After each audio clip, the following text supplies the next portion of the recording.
ਦੇ ਆ। ਹੁਣ ਤਾਂ ਇਹਨਾਂ ਨੂੰ ਬਹਾਨਾ ਲੜਾਈ ਕਰਕੇ ਗੈਸ ਨਹੀਂ ਆ ਰਹੀ, ਜੇ ਲੜਾਈ ਬੰਦ ਹੋ ਗਈ ਫਿਰ ਤਾਂ ਗੈਸ ਆਊਗੀ। ਫਿਰ ਇਹਨਾਂ ਨੂੰ ਇਹ ਬਹਾਨਾ ਨਹੀਂ ਹੈਗਾ ਨਾ ਕਿ ਗੈਸ ਨਹੀਂ ਆ ਰਹੀ ਤੇ ਇਸ ਕਰਕੇ ਮਹਿੰਗੇ ਆ। ਫਿਰ ਇਹਨਾਂ ਨੂੰ ਘੱਟ ਕਰਨਾ ਹੀ ਪੈਣਾ ਰੇਟ। ਇੰਨਾ ਮਹਿੰਗਾ ਤਾਂ ਕੋਈ ਕਿੰਨੇ ਕੁ ਦਿਨ ਖਾ ਲੂਗਾ। ਹੋਰ ਇਹ ਤਾਂ ਉਹਨੂੰ ਮਜਬੂਰੀ 'ਚ ਸਾਰਿਆਂ ਨੂੰ ਖਾਣਾ ਪੈ ਰਿਹਾ। ਇੱਕ ਮਹੀਨਾ 2 ਮਹੀਨੇ ਚੱਲ ਲੜਾਈ ਹੈ, ਕੋਈ ਗੱਲ ਨਹੀਂ।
ਮੰਦਿਰ ਬਣਨ ਲੱਗਾ, ਇੱਥੇ ਵੀ ਮੰਦਿਰ ਬਣਨ ਲੱਗਾ।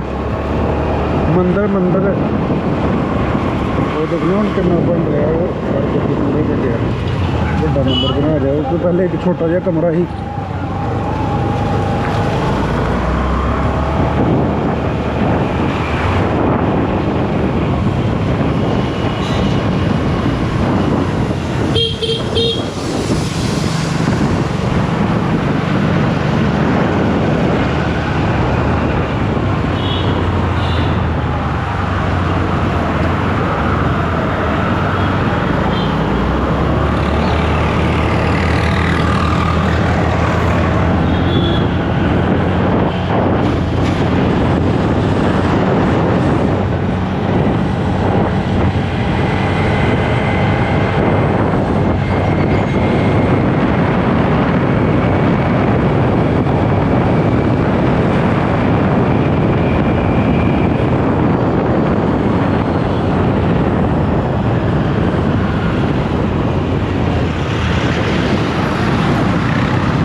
ਮੋਟਰ ਬੋਰ ਕਰਾ ਰਹੇ ਨੇ ਨਾ।